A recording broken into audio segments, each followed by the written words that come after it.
some kind of difference if we have more time to discuss the detail, but not on the setting. Yeah, no. And what I'm doing I'm contrasting the linear projection and attempt to multiply linearly, just repeating, in comparison to multiplying volumetrically. So you're right in adding dimensions. And these necessary dimensions are dimensions that you exist in. Nothing exists in a two-dimensional space. Even a three-dimension, like you talk about one dimension, two dimensions, those things are not, you cannot measure them until it has height, width, and depth. So it all becomes basically imaginary as far as the real world goes until it has at least the three dimensions of height, width, and depth. And then it needs your fourth perspective in order to be able to measure it. So when they're talking about one and two dimensional things, I'm just looking at, okay, another imaginary thing, because it has to be in motion. It has to have width. It has to have depth in order for us to be able to consider it. But they consider two-dimensional space, or our mathematics, is all based on reductionary attempts to reduce things, living things, down to dead things. And if we get this wrong, and what happens next? So if we get the electron wrong, I will explain why we get it wrong. If you have the time. Yeah, I can help with that too. And then if we get the electron wrong, we get called the planetary atomic model. You know, the model with similar model, the planetary with the orbiting free electrons. We get this model wrong. It's wrong. The atom is wrong.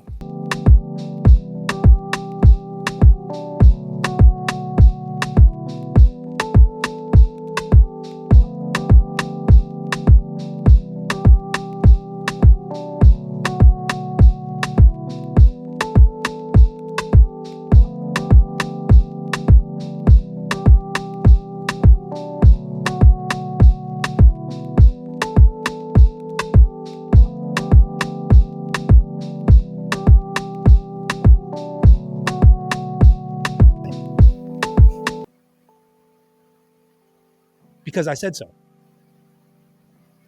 So, that being said, so PBD brings out a physicist from NASA.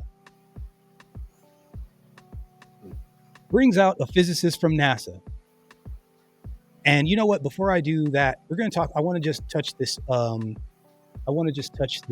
Three-body problem really quick. All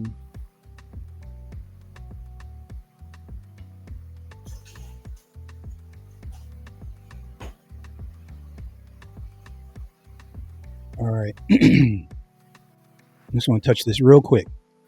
So, let's see. All right, three-body problem, because it's going to come up. In physics, explores the motion of three celestial bodies interacting under mutual gravitational forces.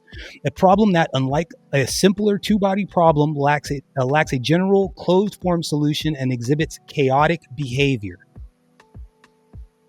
The three-body problem involves determining the trajectories of three masses, stars, planets, etc., under influence of their mutual gravitational forces, given their initial positions and velocities. Two-body problem versus three-body problem. In a two-body system, like Earth and the Moon, the orbits are relatively predictable and can be described by mathematical equations. However, adding a third body introduces complexities that lead to a chaotic behavior, making it impossible to predict the system's long-term evolution with a simple formula. Terrence Howard solved for this problem that they haven't been able to solve for 300 years. He solved this problem, and his math backs it up. Okay? So he brings in this physicist, and I don't know whether he was trying to, have a gotcha moment. I don't know if he has this guy up here in good faith. I'm not sure. However, it's interesting how this actually goes. So he introduces himself as a NASA physicist and so on, and PBD asks him what he thinks of the data or the information that he has just been given. This is the same information that he gave to Eric Weinstein. So we have a document here. I think it's even this is that was sent by you, right, to us. Mm-hmm. Yes. What was your impression from you hearing the exchange between Eric and what Terrence was discussing? Was there anything where you said there's some credibility to what Terrence is saying here? I don't know if I agree with him, because you would be to the marketplace. You're part of the establishment, scientists, you've gone through the school and you've gone a different route than he has. What was your impression of the exchange between the two? I know one of the focuses on the statement, Terrence made by 1 times 1 equals 2. Yes. And I believe a lot of focus on this statement. In my view, of course, on my conventional view, I would disagree with your statement. However, I notice, the definition of 1 time multiply 1 is different between traditional class than in Terrence's talking. He's bring another dimension, bring another dimension, 3-dimensional or some kind of things into this one. So I believe the difference is probably the definition and the model in our own mind, the difference. I do not. The model in our own mind is the difference. It's basically like, this dude's right. I got to say this because I need to keep my job, but he's basically like, he's right. There is a fundamental problem with this issue. Like, it's not cut and dry. There is a fundamental problem. Believe fundamentally some kind of difference if we have more time to discuss the detail, but not on the setting. Yeah, no. And what I'm doing I'm contrasting the linear projection and attempt to multiply linearly, just repeating, in comparison to multiplying volumetrically. So you're right in adding dimensions. And these necessary dimensions are dimensions that you exist in. Nothing exists in a 2-dimensional space. Even a 3-dimension, like you talk about 1 dimension, 2 dimensions, those things are not, you cannot measure them until it has height, width, and depth. So it all becomes basically imaginary as far as the real world goes until it has at least the 3 dimensions of height, width, and depth. And then it needs your 4th perspective in order to be able to measure it. So when they're talking about 1 and 2 dimensional things, I'm just looking at, another imaginary thing, because it has to be in motion. It has to have width. It has to have depth in order for us to be able to consider it. But they consider 2-dimensional space, or our mathematics, is all based on reductionary attempts to reduce things, living things down to dead things. Doctor, you read the white. Mic drop. Man, PBD just let that go. He let that go. Bro, you got to stop him on that. Be like, yo, run that back. What did you say again? Hold on, run that back. It has to have width. It has to have depth in order for us to be able to consider it. But they consider 2-dimensional space, or our mathematics, is all based on reductionary attempts to reduce things, living things down to dead things. Doctor, you read the white paper. You read all the papers here that he sent, right? We sent you yesterday. PBD is garbage, bro. I hope he's watching this. You're an idiot. Like, I understand maybe you probably got a schedule you need to stay on and you need to be whatever, but there's at least 2 or 3 times that you should have at least asked at least one follow-up question to ask him to at least reiterate what he said or confirm what he said, because it was off the charts. But let's... I don't know. I hope you throw him into the AI, because I'm like, this is a lot of stuff. Did you have a chance to look through some of it? Yes. Okay. What's your impression of what Terrence is saying here, and how much credibility is there behind it? Oh, okay. So I would say, I'm not talking about the credibility. I do not believe one's credibility based on the education and how many degrees or how many years, even years of working in the field. I believe this intelligence could come out instant.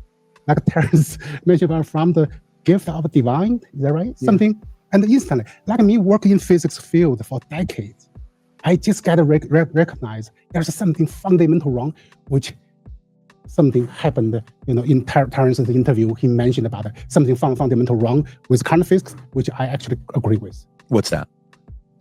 Let me first talk about the first thing. The first thing, talking about the fundamental wrong. This is a secret to current physical community.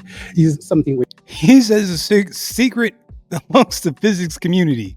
We got it wrong we made the electron model wrong. They made the electric motor wrong. This is electron is elementary particles. In physics, is found that elementary particle cannot be subdivided, do not have a detailed structure or something. And if we get this wrong, and what happens next? So if we get the electron wrong, I will explain why we get it wrong. If you have the time. Yeah, I can help with that too. And then if we get the electron wrong, we get called the planetary atomic model. The model with similar model is planetary with orbiting free electrons. We get this model wrong. It's wrong. The atom is wrong. The atom doesn't look like they say it looks, with the nucleus and the nuclei and the proton and the electron. It's wrong, bro. Actually, I've known that one for a while. I did not realize that. In high school, they started in books started changing that up some, but they still use that primarily. But the new imagery is more like just these like energy balls that are just there. Yeah. But they don't understand why they're there. They understand they don't work, but he's about to explain to you why they don't work, or why it doesn't work. So what I find is there is no free orbiting electrons around the nucleus at the near the speed of light forever, constantly. That's completely wrong. So what's the implication of this one? So first, we got the electron wrong, and then we got the model wrong. What happens if this atomic model have no orbiting electrons, no free, called with the principal orbit? Entire quantum mechanics built on this model is wrong. were completely out of water. All of quantum mechanics is wrong.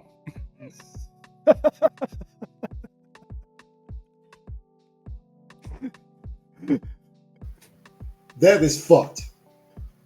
Yo, these fools are talking about Diddy tried to fuck me, and this guy's like, yo, all of the science, everything that we knew about the atom, that we said about the atom is wrong. The structure is wrong. Fundamentally, what is going on inside the atom is wrong. The interaction between the elements is wrong.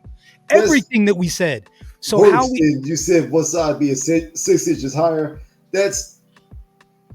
They fucked up the foundation at some level, and they used cheap concrete and slapped the building on top of that. 1 times 1 is 1. Because I said so. Because their foundation on the electron, their view of the electron, they saw it as a particle, as an individual thing, when it's an entire cloud. It's an energy, it's a wave of energy. That's what the electron is. It's the discharge coming from accumulated electrical potential. The discharge electricity, the devitalized electricity, is what we're calling this electron, or this magnetism. And they're seeing it as a particle when it's just a waveform. It's a pressure condition. It's a resonant thing that can be manipulated by other frequencies. That you don't need actual force, but you can create the conditions to change and affect a waveform. Okay. What are you going to show something? You brought some props. I'm going to come expand. Think about what he just said. And here's why I think that, like, the people that were here way before us, excuse me, the people here that were way before us, I think had a fundamental understanding of these things. And I think that the way that we've overcomplicated things that I think are a lot simpler than we believe. Remember, I told you, I truly believe that with regular tools and regular stuff that we have access to, we can put something together in our garage that will give us power forever.